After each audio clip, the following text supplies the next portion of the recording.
Setelah mengatakan hebat, Go-gun langsung berlalu pergi.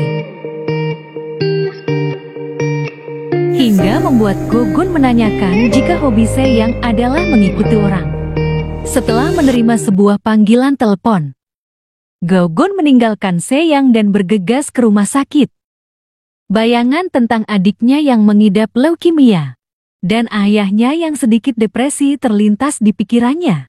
Sesampainya di rumah sakit, dokter memberitahu jika adiknya Junhee harus menjalani transplantasi sumsum tulang yang biayanya cukup mahal. Go-gun kembali bekerja di sebuah tempat berisi banyak orang yang memainkan Hold'em. Dia dulu menyukai Hold'em sebagai olahraga pikiran. Tapi di sini mereka memainkan Hold'em sebagai bentuk judi. Go-gun memilih tidur di kelas. Se-yang menunjukkan perhatiannya dengan menaruh sweaternya di punggung Go-gun dan menyuruh temannya agar memelankan suaranya. Ketika terbangun, Go-gun bertanya kenapa Se-yang melakukan ini kepadanya. Se-yang mengatakan jika pertemuannya dengan Go-gun adalah takdir.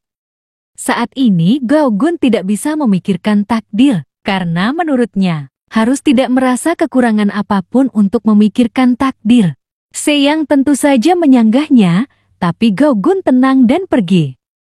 Melihat ponsel Go-gun yang tertinggal membuat Se-yang berlari mengejarnya. Teman-temannya yang memanggil. Se-yang sedang berlari berhasil mengalihkan fokus Tae-ha dari orang-orang yang mengerumuninya.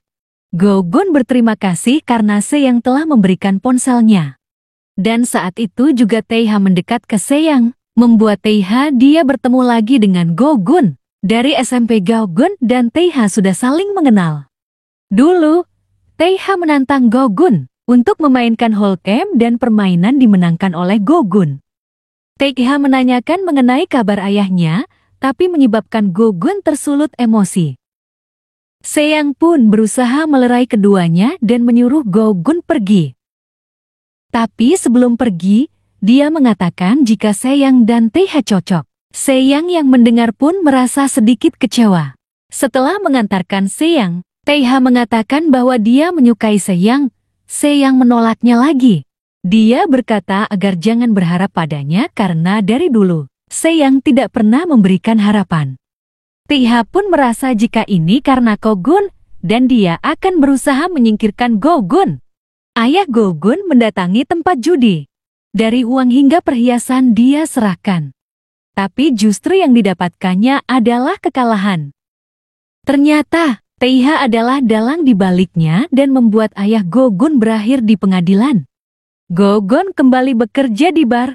Dua orang pengunjung menanyakan keberadaan ayahnya. Karena akan ada turnamen kartu Hold'em. Mengingat ayah Go-gun dulu berhasil masuk permainan terbaik dunia Hold'em. Go-gun mengalihkan pembicaraan dengan mengajak mereka bermain. Temannya bertanya mengenai keadaannya. Go-gun menjelaskan tentang adiknya yang saat ini membutuhkan biaya. Dan temannya menyarankan Go-gun untuk mengikuti turnamen Hold'em.